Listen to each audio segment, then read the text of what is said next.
It's Tuesday, so you know what that means. It's another comic book story time. So now let's look at Crisis on Infinite Earths.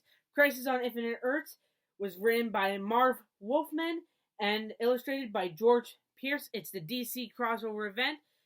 It's a DC crossover event where the Anti-Monitor is trying to destroy the entire multiverse of Earths. And it's up to the Monitor and all the characters from the DC universe to save the multiverse and stop it before he gets turned into the Anti-Monitorverse. And I have to say this, we will be getting into major spoilers for this comic book. So if you have not read this comic book yet, stop what you're doing, stop watching this video, read that comic, come back to this video.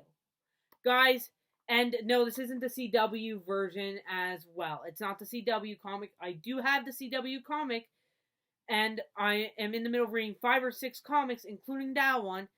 So yeah, so that one, I film my videos 6 to 7 weeks in advance. So yeah, so I'm hoping to get that one done really soon, but I don't know when. I'm in the middle of reading Civil War as well, and that one's like 7 issues as well as this one. And number 2, does this one tell the pre-crisis story? No, it doesn't tell the pre-crisis story. Does it tell the after-crisis story, like the aftermath of Crisis on Infinite Earths? No, those ones you have to buy the books to read. Those ones you'd have to find out what happened after or before and buy those collector edition ones. So how many pages is this comic? That's a big question that a lot of people want to know. How many pages is this? It is 364 pages long. And how is the story? The story is actually really good. I really enjoyed this story. For the most part, I actually really enjoyed it. But sometimes we get a bit of limbo where our heroes don't know what they're doing and they're just standing around there talking, and it gets boring at times. And at times you're sitting there, you're reading, and you're like, well, why am I sitting here watching you talk to this person and nothing's really happening, and it gets boring.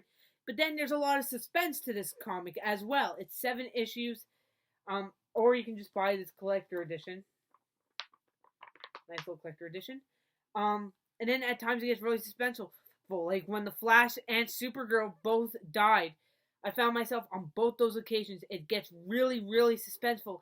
And I'm sitting there, I'm reading this, and I'm on the edge of my bed, and I'm reading this, and I can't stop reading, and I can't stop, and it's 4 in the morning, and I just can't fall asleep, and my eyes are falling asleep, but I can't stop staring because I want to finish, and I want to know what's happening. And it gets good at those moments. It gets good at seeing what happens to Superman after Supergirl dies. What happens to Kid Flash after Flash dies, and he finds out that Flash dies.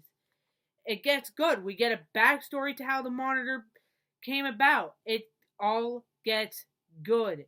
But again, there are these boring aspects to the comic and to the story. Does that deteriorate from the story? No, but you just have to pain yourself in reading these boring aspects, and then it just knowing that it does pick up. It's almost like, here, let me put this down a bit. It's almost like a wave effect. It's almost like it goes up, it gets good, then it crashes, and it goes down, and it's almost like a big wave effect. And I quite frankly enjoyed this comic. I would have to even argue that I enjoyed this comic more than I enjoyed Batman The Long Halloween.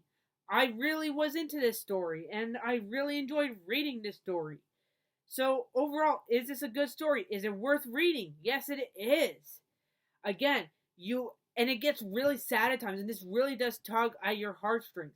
When you see, because it's not just Flash and Supergirl who die. There are other heroes who die in this story, and you're sitting there and you're like, oh my god, why am I tearing up for the Lantern Corps, even though I don't know anything about the Lantern Corps, when about all except for maybe one of them is slaughtered, but yet you find yourself tearing up for them.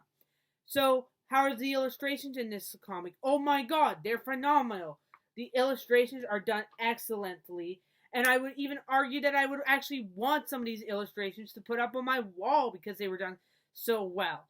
So what am I going to rate Crisis on Infinite Earths, the original comic? I have to rate it an 8 out of 10. Again, at times it's just not a perfect read. Is it a perfect read?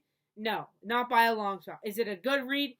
It's a great read, and it's a good read, and at times I think people and big DC fans are going to enjoy it, and it's going to want them to seek other comics, because this thing does do something really well, and it does tell you other comics if you want to expand on certain stories to expand on a certain story, it's like read this one to see the continuation. It'll tell you the book and the issue, and then you can go and find that to look at it. There's even a whole part in this comic where the villains like Lex Luthor and Joker decide to take over, and then the heroes are like, well, now this is another problem we have to deal with.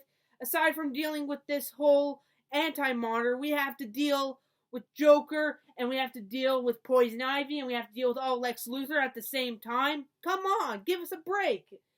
And you really get that, but it's so interesting, and it's so good, and it just adds to how good this comic is. So yeah.